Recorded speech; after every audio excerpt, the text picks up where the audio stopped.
Tonight, we begin with a development that U.S. officials had feared, tracked, and tried very hard to head off. A move from Vladimir Putin that unfolded not over months or years of slow escalation, but in the span of a single day. A single day that produced a new red line from Moscow. A single day that produced the most direct threat yet against the United States over Ukraine. A single day that forced Washington to decide whether it would blink or push back. What Vladimir Putin did today crossed a line that Western governments had hoped would hold. He explicitly threatened the United States over the weapons it is sending to Ukraine. And when that line broke, Washington did not hesitate. They responded with clarity, with defiance, and with something else the Kremlin has consistently misjudged: unity. For weeks now, there had been signals, not formal Kremlin decrees, not official Russian diplomatic notes, just signals that Vladimir Putin was preparing something darker, more openly confrontational toward the United States. Putin has been erratic, yes, but he has also been methodical in his erraticism. His moves have followed a certain pattern, a rhythm, almost a choreography. First, the complaining on state television. Then, the statements from mid-level officials. Then, the carefully worded warnings in interviews with Western journalists. But what set off alarm bells in Washington and in European capitals this week was that the choreography went silent. The nightly talk show host stopped riffing about nuclear strikes on Europe. The usual anonymous sources in Russian media stopped leaking threats about American bases. The normally chatty propagandists on Telegram pulled back, went vague, went oddly muted. Experts who monitor Russian messaging and Russian military activity know the indicators. The spike in nuclear rhetoric on TV, the sudden movement of certain missile units, the pattern of diplomatic outreach to so-called neutral countries, the abrupt change in tone from "we are patient" to "time is running out." All of that went quiet. And whenever Vladimir Putin goes quiet in this particular way, it means something is about to get loud. Early this morning, U.S. and European intelligence agencies detected what they described as a coordinated Russian messaging and military shift, including specific language in a Kremlin statement that had not been used in more than a decade. These are the kinds of signals that Vladimir Putin only deploys when he is trying to telegraph something very specific. Deterrence, escalation, or an attempt at outright coercion. Observers didn't know which category today's move fell into, or whether it fell into all three at once. But what they did know was that Putin was changing posture. Russian state television carried a live address in which Vladimir Putin warned that if U.S. supplied long-range weapons are used by Ukraine to strike targets deep inside Russian territory, Moscow would consider the United States a direct participant in the war. And when a nuclear-armed autocrat shifts posture without explanation, even by a small measure, Washington pays attention. Because this was not just the usual vague talk about consequences. This was specific. It named the United States. It tied that threat explicitly to the kinds of advanced weapons Washington has been debating whether to send to Ukraine. Longer-range missiles, modern fighter jets, more sophisticated air defenses. That is not routine Kremlin bluster. That is a deliberate signal. The warning issued by Vladimir Putin today was not normal. It was not routine. It was not symbolic. It was urgent. Officials briefed after a hastily convened meeting of Russia's Security Council described Putin's position as uncompromising, escalatory, and perhaps most importantly, conditional, meaning he framed his threat as a response to very specific U.S. actions still under consideration. If these weapons are used against our territory, he said, we will respond in a way that will be catastrophic for the instigators. That kind of conditional threat is meant to freeze decision-making in Washington. It is meant to make U.S. officials hesitate just long enough to pull back from sending those weapons. But nuclear blackmail only works if the target hesitates. Washington did not. In fact, their response today was among the clearest and the fastest we've seen in this war. Here's what we know. Within hours of Putin's speech, senior U.S. officials briefed reporters at the White House and at the Pentagon. They confirmed that the United States would not allow Moscow to dictate what kinds of weapons Ukraine can receive to defend itself.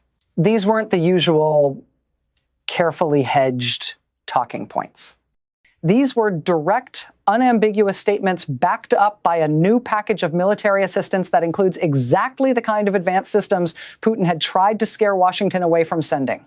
Tonight, U.S. defense officials confirmed that Washington has approved the deployment of additional long-range precision munitions, expanded air defense systems, and advanced counter-drone technologies to Ukraine, the very categories of weapons the Kremlin singled out. The new package includes long-range artillery rockets capable of striking Russian logistics hubs, ammunition depots, and command centers well behind the front lines, including some locations Moscow had assumed were safe. Washington signed off on this before Putin could turn his warning into an effective veto.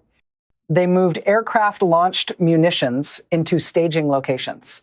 They accelerated training for Ukrainian crews on new air defense platforms. They prioritized systems designed to protect Ukrainian cities from the very missile barrages Russia has been using to terrorize civilians. In other words, Washington targeted the heart of Russia's strategy, its ability to launch and sustain long-range attacks on Ukraine's infrastructure and population centers. They went after the logistics. They went after the command nodes. They went after the launch platforms that were likely preparing to support the next wave of strikes. In other words, the United States is helping Ukraine target the connective tissue of Russia's war machine, the components that make the whole system operational. This is what made Putin's warning so urgent. His threat wasn't just symbolic, it was actionable. It was designed to block this very kind of assistance before it could reach the battlefield. It represented the kind of move that could fundamentally alter the balance of power in Ukraine if left unchecked. And Washington, understanding that fully, responded with force, political force, diplomatic force, and logistical force. Not recklessly, not impulsively, but strategically. They didn't announce U.S. troops in Ukraine. They didn't threaten to strike Russia directly. They hit the right target, the Kremlin's assumption that nuclear-tinged rhetoric can dictate U.S. policy. They hit the right target, the idea that threatening the United States publicly would divide Western allies and slow the flow of weapons. And here's where the story becomes even more consequential. Many analysts now believe that Putin's latest warning was designed to test the cohesion and resolve of the Western coalition after months of domestic political wrangling in Washington and fatigue in European capitals. He wanted to see whether a clear, personal threat aimed at the United States would cause wobbles, would revive the old arguments about escalation, would empower the voices saying it's time to scale back support for Ukraine. But instead, the opposite happened. Washington didn't soften its language. It didn't delay the weapons package.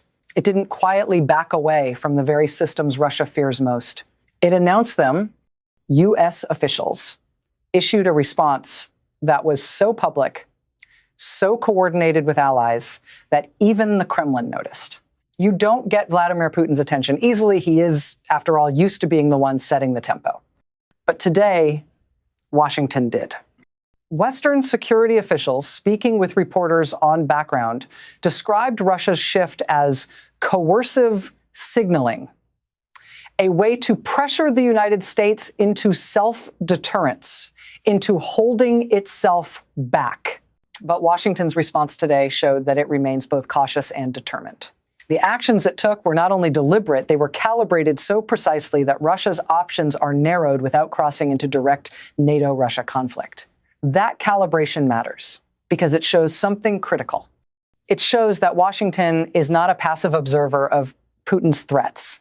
It is an active shaper of the strategic environment. As reports continued coming in throughout the day, we learned more about the scale of the Western response to Putin's warning.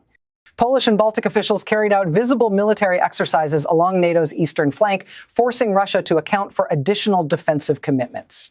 A European coalition accelerated deliveries of air defense interceptors to Ukraine that had been stuck in bureaucratic limbo in recent weeks.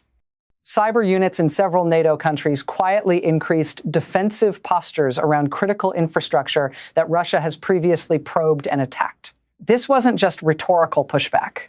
This wasn't just a press release war. This was a coordinated show of resolve. This was alliance management at high tempo. And that kind of unity is the one thing Vladimir Putin has struggled to break since his full-scale invasion of Ukraine began. For every territorial advance Russia has made on the battlefield, Ukraine's partners have countered with something that complicates Moscow's next move: more sanctions, more weapons, more intelligence sharing. Remember, Vladimir Putin thought this would go very differently. He thought Ukraine would collapse quickly. He thought the United States and Europe would be divided, slow, distracted. He thought energy blackmail and nuclear threats would fracture the Western alliance. But tonight, the exact opposite is happening. Ukraine is still standing. The United States and its allies are still arming Ukraine, and in some ways with more advanced systems than before. And Putin's attempt to use a public, dire warning against the United States has produced not retreat, but a clearer, firmer Western line. What makes this moment so volatile and so revealing is that Putin's latest move happened at a time when he himself is under intense domestic and international pressure. Hardline nationalists want more escalation, more mobilization, a bigger war. Economic elites want stability, sanctions relief, and some path back to global markets. Ordinary Russians, especially those who have borne the brunt of conscription, want the war to recede from their daily lives. And Russia's security services want to preserve their own power and influence, no matter the cost. Putin is balancing these demands while trying to sustain a grinding, costly war that has delivered far less than he promised. And when leaders in that position make sudden moves, especially public threats against another nuclear power, they're not doing it from strength. They're doing it from pressure. They're doing it from vulnerability. Washington's official statement, now circulated to allies and to the press, was designed to signal that the United States is not willing to allow Russia to veto its support for Ukraine. U.S. officials said plainly that Putin's attempt to link American weapons to nuclear threats was irresponsible and inconsistent with Russia's obligations as a nuclear-armed state. That is diplomatic language for, we see what you're doing and it will not work. You don't usually hear that tone from Washington unless something very serious is at stake, not just the future of Ukraine, but the future of how nuclear threats are used or misused in the 21st century. Meanwhile, President Biden addressed the American people in a brief, somber speech from the White House tonight. He said, "We will not be intimidated by threats from Moscow." He said, "Ukraine has the right to defend itself, and we have the right to help them do it." And he said, "Our goal is clear: to prevent this war from expanding while ensuring that aggression is not rewarded." These are not rhetorical flourishes. These are statements from a government that understands just how high the stakes have become, not just in Eastern Europe, but for the credibility of American security commitments everywhere. Here's what makes the situation even more concerning. Putin's latest warning wasn't isolated, along with his public threat over U.S. weapons.